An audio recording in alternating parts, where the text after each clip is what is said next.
자, 경제 이슈를 좀 살펴드리겠습니다. 김영재 교수의 이톡. 부산대 경제학부 김영재 교수 함께하겠습니다. 어서 오십시오. 어서 오십시오. 네, 안녕하십니까. 반갑습니다. 네, 오늘 무슨 얘기 해볼까요? 예, 오늘은 그 최근에 이슈가 되고 있는 통화 정책과 관련한 금융 시장에 대해서 좀 이야기를 나누었으면 합니다. 예. 네. 지금 이제 3월부터 시작된 미국의 급격한 금리 인상 때문에 우리나라 지금 고물가, 고금리, 고환율 경험하면서 지금 뭐 자금난이 심각하다 하는 얘기는 계속 많이 듣고 있습니다. 그리고 또 얼마 전에 강원도 레고랜드 사태 때문에 이제 정부가 50조 원 이상의 뭐 돈을 푼다 뭐 이런 얘기도 있었고. 이게 어떻게 보면 급격한 통화 정책의 심각한 부작용 같은데 통화 정책의 개념과 목적은 뭡니까? 예, 그 방금 말씀하신 대로 좀 안타까운 일들이 이제 일어나고 있는 네네. 거죠. 네. 예. 그래서 통화 정책이라면은 그 우리가 경제 내에 적정한 통화량이 공급될 수 있도록 예. 다양한 수단을 통해서 통화량을 조절하는 정책이죠. 예. 예, 예를 들어서 돈이 너무 적으면 어떻게 되겠습니까? 우리 두 분께서 소비를 하려고 하는데 돈이 너무 적다. 그럼 거래가 잘 안 되는 거죠. 예. 또 돈이 너무 많으면 어떻게 됩니까? 물건값이 돈의 가치가 또 떨어지게 예. 되는 것이죠. 이렇게 되기 때문에 경제 내에 적절한 통화량을 공급하는 게 이제 통화 정책의 이제 개념이고요. 기본 목적은 크게 두 가지입니다. 예, 지금 현재 진행되고 있는 것처럼 인플레이션을 억제하는 것이죠. 네네. 그 물가 안정이 이제 중앙은행 통화 정책의 가장 핵심적인 목적이고요. 네. 두 번째 목적은 그 금융 안정입니다. 이것도 매우 중요한 것이죠. 예. 그 지난 2008년 글로벌 금융 위기를 거치면서 그 많은 국가들이 특히 유럽의 국가들이 금융 안정이 정말 중요하다 이렇게 강조를 했었고요. 예. 그 이후로 거의 세계 대다수의 중앙은행이 통화 정책의 핵심 목적을 물가 안정에다가 금융 안정을 추구했습니다. 예. 예, 이번 그 방금 말씀하신 대로 레고랜드 사태에서도 금융 시장이 불안정해지니까 자금 조달이 안 되지 않습니까? 네. 그렇죠. 따라서 금융 시장이 안정적으로 작동될 수 있도록 확보하는 게 금융 안정이라고 말할 수 있고요. 네.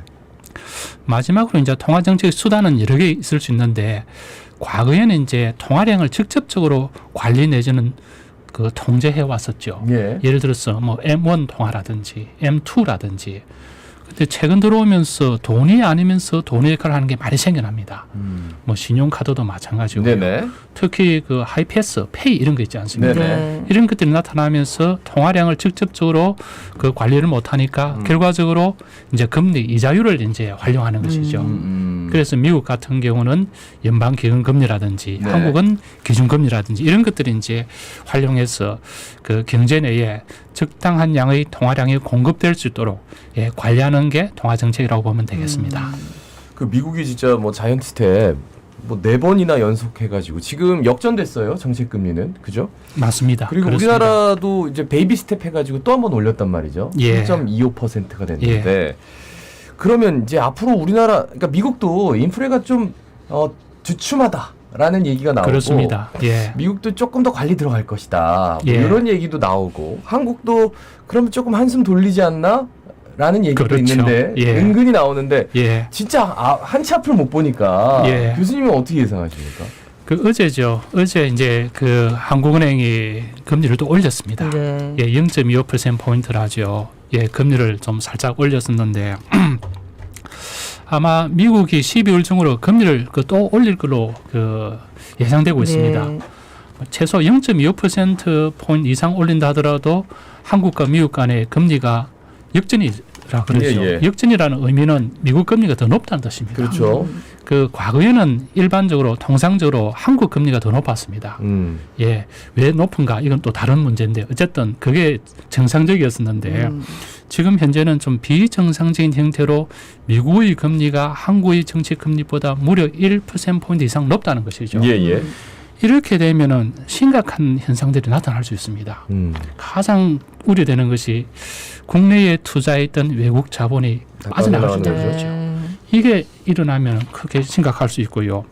두 번째는 이제 금리가 계속 올라가니까 방금 우리 그 사회자님께서도 여러 가지 말씀하셨는데 경기 둔화가 예상되죠.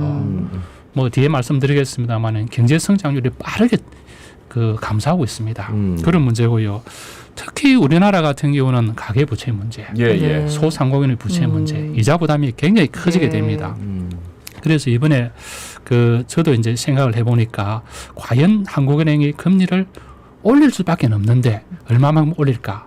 가장 최소 단위가 0.25%포인트입니다. 네네. 뭐 0.1 이렇게는 안 하거든요. 예, 그래서 베이비 스텝이라 하는데 아마 금리를 올리더라도 예를 들어서 미국이 금리를 계속 올리는 한 올릴 수밖에 없고요. 네. 그런 경우에도 뭐 예를 들어서 우리나라의 경제 여건이라든지 특히 이제 가계 부채의 문제라든지 부채의 문제라든지 또는 경기 문제를 고려해서 그 인상 폭이라든지 네네. 시기는 다소 조절 가능하지 않을까 이런 생각이 듭니다. 예. 그러니까 말씀 중에도 나왔지만 지금도 이제 이자 부담 때문에 상당히 어려운데 우리나라도 계속 금리를 올릴 수밖에 없다면 이런 금융시장은 어떻게 되는 겁니까? 예, 그게 이제 상당히 이제 우려되는 문제죠. 뭐 이자 부담도 어제 그 한국은행이 불과 0.25%포인트 올렸음에도 불구하고 전체 부채를 고려했을 때 추정해 보니까 약 3조 3천억 원이 된답니다. 추가적인 부담이. 네네. 그러니까 이거 엄청난 거죠. 네네. 예. 근데 이거는 뭐 가계부채 문제뿐만 아니라 특히 2020년도 코로나 팬데믹으로서 소상공인이나 중소기업에 대한 대출이 많이 안 늘어났습니까? 네네. 여기가 있고요. 더욱이 지금 제가 보는 데는 경기가 안 좋습니다. 특히 주택 경기가 매우 급속히 냉각됨으로써 관련된 건설 네네. 이런 경기더라고요. 또 우리나라는 대외 의존도가 높지 않습니까? 대외 경기도 안 좋습니다. 쌍방으로 안 좋은 거죠. 네네. 이렇게 되어지면은 조금 전에 말씀드린 것처럼 금리가 계속 올라가는 상황에서 통화량이 줄어드는 상황이니까 네. 금융시장의 불안 요인으로 작용 가능한 거죠. 마치 레고랜드 사태처럼. 예예. 이렇게 되면 금융시장의 불안이 되어지면 이건 바로 실물로 이어집니다. 네네. 상호 의존적이죠. 음. 그럼 실물이 또 침체되지 않겠습니까? 네. 또 금융으로 이어지는 악순환. 악순환이 될 수 있죠. 이게 가장 우려되는 부분이 아닌가 이런 생각입니다. 언급을 좀 하셔가지고 레고랜드 사태 얘기를 좀 해보겠습니다. 사실 김진태 지사가 레고랜드 뭐 이렇게 채무 불이행 선언했을 때 아마 본인의 뭐 여러 가지 수가 있었겠죠. 예. 뭐 그거는 뭐 정치적인 문제니까 경제 문제만 따져본다면 어쨌든 갚기로 한 거잖아요. 맞습니다. 그리고 보증을 했죠. 예, 보증을 했고 또 50조 원을 투입하기로 했고. 예. 그런데 지금 채권 시장이 뭐 흔들흔들한다라는 소식이 들려온단 예. 말이죠. 예. 그러니까 뭔가 이렇게 한 번 신뢰나 그러니까 경제적인 심리가 위축되면 그 다음부터 돌아오기가 정말 힘든가 봐요. 채권 뭐 구하기가 너무 힘들다고. 맞습니다. 예. 우리 사람도 마찬가지 아닙니까? 예, 예. 한번 어떤 큰 질병을 앓게 되면은 후유증이 있을 수도 있고 예. 회복된 시간이 오래 걸릴 수도 있고 경우에 따라서 회복이 굉장히 안 될 수도 있지 않습니까? 네네. 금융시장 경제도 거의 비슷합니다. 예, 조금 전에도 말씀드렸었는데 이제 강원도가 뭐 다시 뭐 그 보증을 해주겠다라고 예, 예. 말하고 50 정도 했었지만은 그 계속 금리를 올리는 상황입니다. 네. 금리를 올린다는 것은 돈을 줄이겠다는 뜻이거든요. 예예. 돈을 줄이겠다는 뜻이고 또 하나는 국내 경기도 둔화되지만 해외 경기도 둔화되고 네. 특히 이번에 이제 문제된 것이 PF 방식입니다. 예, 프로젝트 파이낸싱. 예, 그 파이낸싱이죠. 건설할 때 이거 많이 그렇죠. 하잖아요. 건설할 때 대부분 이걸로 다 합니다. 네네. 예를 들어서 뭐 여러분들이 돈을 빌릴 때는 신용을 빌린다든지 담보가 있어야 되는데 네. 두 개 다 없지 않습니까? 네네. 그래서 뭐 땅하고 앞으로 이제 사업 계획을 담보를 해서 하는데 위험성이 있으니까. 그 계획을 예, 보고하는 계획을. 거죠. 네. 프로젝트를 네. 보고하는 거죠. 근데 실패할 수도 있지 않습니까? 그렇죠. 그래서 지자체가 우리가 보증할게. 네. 이렇게 하는 거죠. 근데 지자체가 이제 떼버린 거 아닙니까? 그렇죠. 왜 떼겠습니까? 가장 핵심은 이거는 이미 어떻게 보면 좀 예견된 그런 사고일 수도 있습니다. 그 금액이 2,050억 원인데요. 네. 강원도의 그 지자체의 재정 자립도가 매우 낮습니다. 네. 거의 꼴찌 수준입니다. 24%입니다. 네네. 서울은 70% 훨씬 넘고요. 그렇죠. 예. 또 경기도 꽤 높습니다. 네네. 그러니까 수도권 지역을 빼고 다른 지역은 50% 미만이고요. 네. 강원도나 충청도 이런 쪽은 매우 낮습니다. 네네. 돈이 없는 거죠. 쓸 때는 많고. 네네. 그러다 보니까 이제 보정 이행을 못 하겠다. 이래 되니까 발단을 했을 거요. 이런 한번 사건이 일어나고 현재 통화 정책으로서 통화량이 줄어들고 경기가 침체되는 상황에서는 불안 요인이 더 크게 확산될 여지가 매우 높죠. 예, 예. 그래서 아까 말씀드린 금융 안정이 매우 중요한 거죠. 그러니까 지방 정부마저 저렇게 터는데. 그렇죠. 국채를 믿을 수 있으면. 맞습니다. 그러니까 지방채 국채가 가장 신용도가 높은 건데. 맞습니다. 그러면 이제 일반 회사채, 그러니까 회사들이 돈을 빌릴 수 있는 구멍이 점점 줄어들고. 그렇게 되면은 추가적으로 어쨌든 프로젝트 파이낸싱 내 가지고 건물도 올려야 되는데 건물 짓다 말고 뭐 이렇게 되면은 완전히 지금 뭐 그러니까 IMF 이런 얘기까지 나온다. 뭐 이런 얘기가 그 있던데. 과거에 IMF 때 또는 2008년 때 건물 그 공사하다가 중단이 얼마나 많습니까? 네. 그렇죠. 수두룩합니다. 예, 예, 그런 예. 상황이 나타날 수가 있는데 그걸 이제 경험이 있으니까 예방해야 되지 않을까. 네. 조치가 또 있을 수 있습니다. 아니 그래서 예. 50조 원을 풀어서 아니 저 아까 말씀하셨다시피 돈을 좀 줄여야 되기 때문에 금리를 계속 올렸는데 50조 원을 풀었습니다. 예. 그러면 좀 어떻게 수습은 된 겁니까? 일단락 된 거죠. 일단락 됐었는데 조금 전에 말씀드린 대로 계속해서 거시경제적으로는 통화량을 줄여야 되고 예. 경기가 둔화되니까 이제 미시적으로 갈 수밖에 없습니다. 예, 예. 특정 분야라든지 특정 경제 주체에 대한 통화 공급은 해줘야죠. 예. 그리고 또 이제 OECD에서 최근 세계 경제 성장률 전망 자료를 내놨는데 우리나라 내년도 경쟁 성장률 전망치를 1.8%다 이렇게 얘기를 했더라고요. 그렇습니다. 어떤 예. 대책이 있습니까? 예, 정말 1% 성장률은 매우 낮다 보면 됩니다.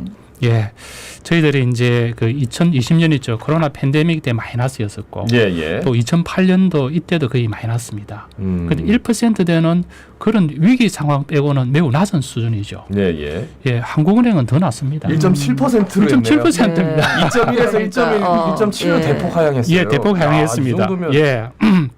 그래서 이제는 그 정부 내지는 그 통화당국 한국은행이 두 가지 토끼를 다 잡아야 됩니다. 물가도 잡아야 되고 경기 둔화도 잡아야 됩니다. 네네. 근데 답이 있느냐 그런 문제죠. 답은 쉽지 않은데요. 조금 전에 잠깐 말씀드렸었는데 지금 현재 상태에서는 거시 경제 정책이 한계에 다다랐습니다.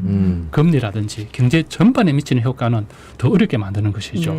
두 마리 토끼는 상충관계에 있습니다. 예, 예. 예, 금리를 이렇게 올려버리면 어떻게 됩니까? 물가도 또 올라갈 수 있지 않습니까? 예, 그래서 금리를 낮추면 금리를 예. 올리면 예, 통화를 풀면은 물가가 올라갈 수 있으니까 예, 예, 예. 그 정책은 한계가 많다는 것이죠. 그래서 이제 방금도 말씀드렸습니다만은 미시적인 정책이 좀 필요하다. 특정 분야라든지 특정 경제 주체에 대해서 부분적인 통화 공급을 한다든지 이런 예, 게 좀 예. 필요하고요. 저는 두 번째는 그 대외 경제 의존도가 높은 우리나라의 경우 원유나 원자재 가격이 안정될 수 있도록 이걸 정부가 좀 노력해야 됩니다. 예, 예. 저는 이게 굉장히 중요하다고 보고요. 세 번째는 그 우리가 지난 97년 또는 98년, 2008년에 많이 했었는데 금융시장의 안정을 확보할 수 있는 모니터링 시스템을 이제는 다시 제대로 가동해야 되지 않을까. 요게 98년에 많이 해왔거든요. 예. 예, 예. 그 98년도는 금융시장의 붕괴되고 실물도 완전히 붕괴되지 않습니까? 따라서 이런 그 모니터링 시스템을 좀 더 강구해야 되지 않을까 이런 생각이 듭니다. 지역 차원의 대책 같은 게 있을까요? 부산시 지역 타운에서도 많이 하고 있죠. 사실 뭐 최근 며칠 전에도 부산시가 시장님 주재로 많이 했었는데 예. 제가 보니까 약간 실망스러운 부분이 있는데 진단은 잘 돼 있습니다. 근데 대책이 좀 미흡합니다. 그 대책이 미흡한 게 그 여러 가지가 있는데 첫 번째 미흡한 게 조금 그 한계 차주 부도 가능성 있는 사람을 다 알 수 있습니다. 은행에서 하게 돼 있거든요. 그렇죠, 그렇죠. 예, 뭐 개인도 마찬가지, 네. 기업도 마찬가지. 이런 분들을 미리 선제적으로 좀 관리되지 않는가 그 문제가 있고요. 두 번째는 조금 전에 제가 미시적으로 자금 공급을 해줘야 되는데 그 규모가 부산시가 좀 적게 준비하는 것 같아요. 좀 대폭적으로 중앙에 요구하든지. 지금 실탄을 좀 마련해 네. 놔야 되는 그렇죠. 거예요. 대폭 준비됩니다. 예, 대폭 준비되고요. 예. 그다음에 저는 더 중요한 게 이런 차제에 좀 구조적으로 그러니까 부산 금융시장이라든지 경제를 좀 평상시에 모니터링할 수 있는 민간 TF팀을 좀 작동했으면 좋겠습니다. 예, 예. 오늘 말씀 여기까지 듣습니다. 고맙습니다. 예, 고맙습니다. 예, 김영재 이톡 경제 이야기 해봤습니다. 부산대 경제학부 김영재 교수였습니다. 예, 오늘도 안전하고 편안하게 잘 보내십시오.